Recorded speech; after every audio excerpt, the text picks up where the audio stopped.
Firman bisa dijual nggak? Kalau hari ini orang bilang firman tidak bisa dijual, nggak mungkin gereja bisa besar. Buktinya pendeta kan selalu ngomong pelayanan butuh duit.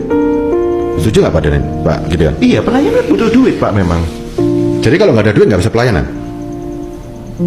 Ya paling nggak listrik nggak bisa gue bayar gitu. Jadi ya. zaman dulu Yesus khotbah di perahu ada listrik nggak? Padang gurun ada listrik nggak? Tapi kan kita nggak mungkin kembali Pak ke masa-masa seperti itu. Makanya pelayanan konsep manusia standarnya apa ini? Yang namanya gereja itu adalah diri kita. Yang namanya berkhotbah. Sekarang contoh aja, gembala saja hari ini orang pikirannya kalau gembala harus punya domba kan? Terus dikasih pagar. Pak Gideon punya gereja, dombanya merasa harus punya domba.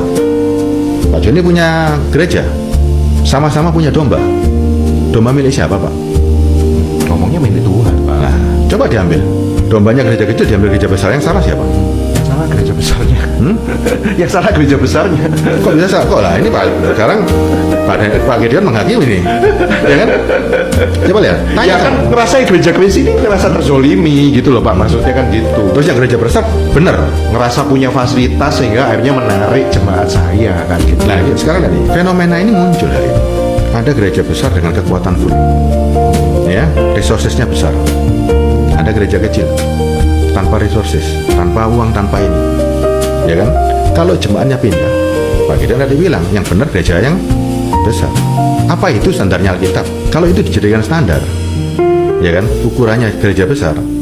Kenapa Yesus nggak ninggalin gereja sih hari ini? Kenapa Yesus tidak ada satu bangunan atas namanya Dia? Dan rasul-rasul yang tercatat di Alkitab tidak punya gedung atas namanya Dia. Bisa dibayangkan Pak Gideon, kalau Yesus punya gedung Pak hari ini Pak, jadi apa kira-kira? Nggak cukup. Nggak cukup. Iya. Jadi berhala semua nanti di sana. Iya. Makanya Yesus merombak semuanya, ya kan? Hari ini yang diagungkan orang Kristen hari ini sama dengan orang dunia sama. Gereja harus besar, jemaat harus banyak, pendeta diurapi, fasih, bahasa tanpa arti, lagi bisa buat mujizat. Mereka bisa menawarkan mujizat sama orang-orang ini, orang sakit ini. Kenapa mereka nggak cari orang yang cacat sejak lahir? Sembuhkan orang-orang cacat sejak lahir. Kenapa harus orang yang datang ke gereja? Ini kan ada psikologis Pak. Orang yang sakit itu terpaksa. Ke dokter ada biaya, ke rumah sakit ada biaya. Kalau ke gereja kan nggak berbiaya, atau tinggal didoakan sembuh kan. Mereka menjual halusinasi, menjual harapan sama orang.